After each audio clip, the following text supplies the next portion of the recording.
올해 여름 이적 시장은 그 어느 때보다 길게 느껴지는 듯합니다. 유럽 전역의 대소 구단들은 다가오는 도전을 준비하기 위해 끊임없이 전력을 강화하고 있습니다. 새로운 재능을 영입하는 것뿐만 아니라 팀들은 재정적 압박에도 직면해 있어 예산 균형을 유지하기 위해 현재 선수들을 판매해야 하는 상황도 고려해야 합니다. 이 시점에서 프리미어리그부터 라리가에 이르는 빅클럽들은 각 이적 거래에서 현명함과 결단력을 보여야 할 필요가 있는데요.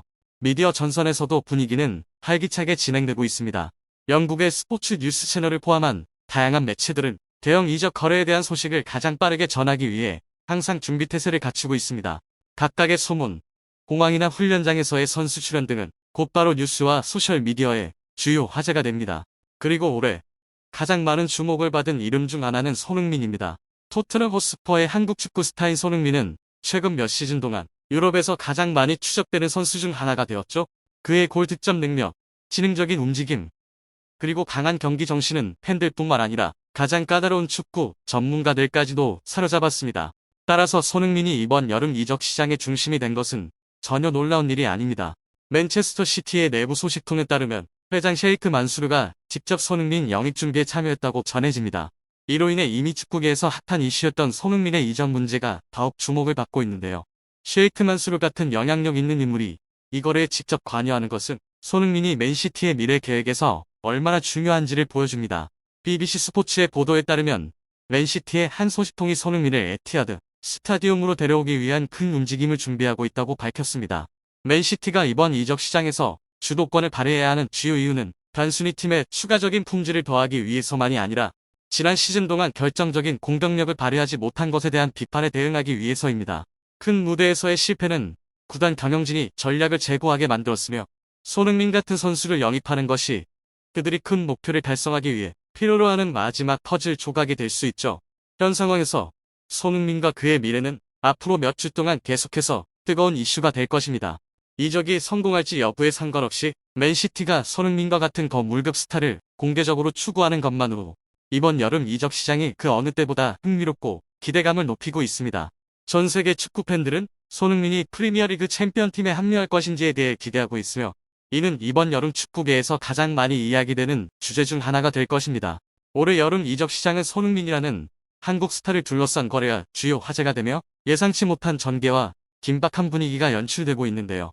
유럽의 최고 구단들이 팀 강화를 위해 재능 있는 선수들을 영입하려는 경쟁이 벌어지고 있는 가운데 맨시티는 손흥민 영입에 대한 야망으로 눈에 띄고 있습니다. 셰이크 만수르, 맨시티의 회장이 이 거래에 직접 참여한 사실은 미디어와 팬들에게 큰 충격을 주었습니다.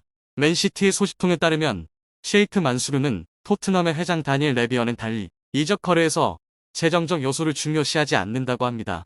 셰이크 만수르는 전략적 비전과 풍부한 재정을 바탕으로 레비와 협상하는 방법을 잘 알고 있으며 손흥민을 에티하드 스타디움으로 데려오기 위해 큰 금액을 지출할 준비가 되어 있죠. 예상에 따르면 맨시티는 토트넘을 설득하기 위해 약 3,800억을 지출할 가능성이 있습니다. 이것은 단지 엄청난 금액일 뿐만 아니라 손흥민을 데려오려는 셰이크 만수르의 강력한 의지를 보여주는 증거입니다. 높은 이적료 제한뿐만 아니라 셰이크 만수르는 손흥민에게 매우 매력적인 개인 연봉을 제안할 예정이라고 합니다. 토트넘 팬들은 손흥민이 팀에 많은 기여를 하고 있음에도 불구하고 그의 연봉이 합당하지 않다고 여러 번 불만을 표출한 바 있습니다. 전해진 바에 따르면 셰이크 만수르는 손흥민에게 현재 연봉의 4배에 달하는 높은 연봉을 제안할 수 있다고 합니다. 이 금액은 단지 선수 개인을 만족시킬 뿐만 아니라 맨시티 측에서 손흥민을 얼마나 높게 평가하고 있는지를 잘 보여줍니다. 셰이크 만수르가 이 거래에 직접 참여한 이유는 단지 개인적인 야망 때문만은 아니며 펩 과르디올라 감독의 제안도 크게 작용했는데요. 펩 감독은 세계 최고의 전략가 중 한 명으로 손흥민을 영입하고 싶다는 의사를 여러 번 공개적으로 밝혔습니다. 그는 손흥민의 경기를 매우 세심하게 분석하였으며 레알 마드리드가 킬리안 음바페와 함께한 성공에서 영감을 받아 손흥민 영입을 셰이크 만수르에게 제안했습니다. 비록 맨시티가 지난 시즌 트래블을 달성했지만 펩 감독은 팀이 위상을 유지하고 더 큰 타이틀을 획득하기 위해 추가적인 품질 있는 선수를 필요로 한다는 것을 명확히 인식하고 있죠. 맨시티에 많은 투자를 해온 셰이크 만수르는 팀이 창의력과 폭발력이 부족하다는 비판을 받고 싶어 하지 않습니다. 손흥민 영입은 단지 그 비판에 대한 응답일 뿐만 아니라 맨시티를 다시 유럽 축구의 정점에 올리기 위한 셰이크 만수르의 강력한 의지의 표현입니다. 펩 과르디올라 감독의 의지와 셰이크 만수르의 재정적 지원이 결합되어 손흥민은 그 그림의 중요한 조각이 될 수 있습니다.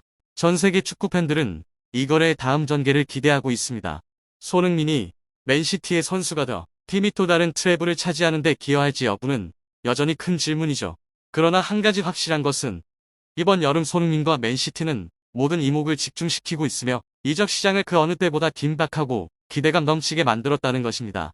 한편 영국 언론 텔레그래프는 올해 토트넘의 시즌 전망에 대해 매우 긍정적인 예측을 내놓았습니다. 텔레그래프는 8월 16일 안제 포스테코글루 감독의 토트넘 프로젝트가 강력한 이적 거래와 현명한 전략을 통해 한 단계 더 진전했다고 보도했습니다. 텔레그래프는 또한 포스테코글루 감독이 도미닉 솔랑케를 새로운 중앙 공격수로 영입했으며 이번 시즌에 트로피를 획득하기를 목표로 하고 있다고 덧붙였습니다. 토트넘이 솔랑케 영입을 통해 얼마나 전력을 강화할 수 있을지는 실제 결과를 기다려봐야 할 것이죠. 이번 여름 이적 시장에서 토트넘은 티모 베르너, 아치 그레이, 루카스 베리발, 그리고 솔랑케와 계약을 체결했습니다. 또한 손흥민의 후계자로 알려진 양민혁도 영입했지만 그는 내년 1월에 합류할 예정입니다. 베르너는 지난 1월부터 임대 형태로 활약해왔습니다. 계약 연장은 단순히 선수단을 유지하는 것일 뿐 전력 강화가 아닙니다. 그레이와 베리발은 모두 매우 젊은데 이들은 프리미어리그에 적응하고 자신을 증명하는데 시간이 필요합니다. 사실 언급할 만한 유일한 긍정적 요소는 솔랑케입니다. 솔랑케는 지난 시즌 AFC 본머스에서 19골을 기록한 전형적인 9번 공격수입니다. 텔레그래프는 토트넘이 6월부터 솔랑케를 영입하기 위한 후방 작업을 시작했다고 전했는데요. 협상 과정이 순탄치 않았지만 토트넘은 솔랑케를 영입하려는 결의를 분명히 보여주었습니다. 텔레그래프는 또한 포스테코글루 감독이 클럽에 3가지 조건을 제시했다고 설명했습니다. 그는 프리미어리그에서 경험이 있는 선수, 유로파리그를 포함한 40에서 45경기에 참여할 수 있는 선수, 그리고 자신의 전술에 적합한 선수를 원했습니다. 텔레그래프는 솔랑케는 모든 조건을 충족하는 유일한 선수였다. 토트넘은 약 1130억 원 규모의 계약에 망설임 없이 동의했다라고 덧붙였죠.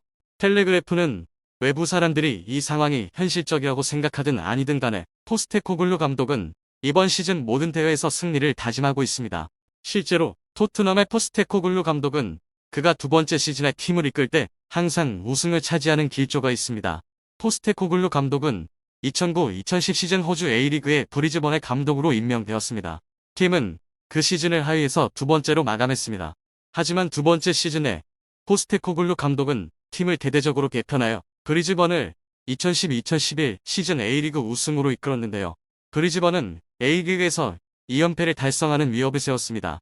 이 성과를 바탕으로 포스테코글루 감독은 2013년 10월 호주 국가대표팀 감독으로 선출되었습니다.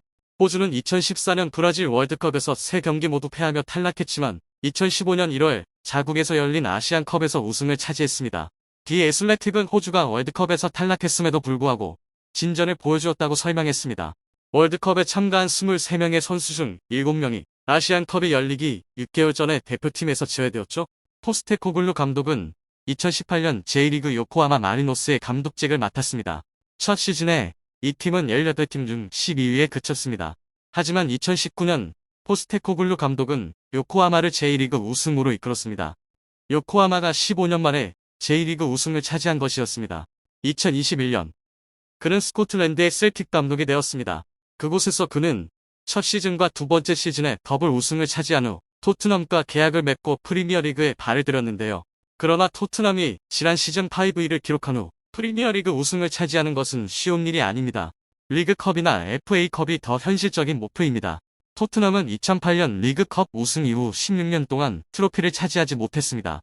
솔랑케는 확실히 뛰어난 공격수이지만 그 혼자만으로는 충분하지 않습니다.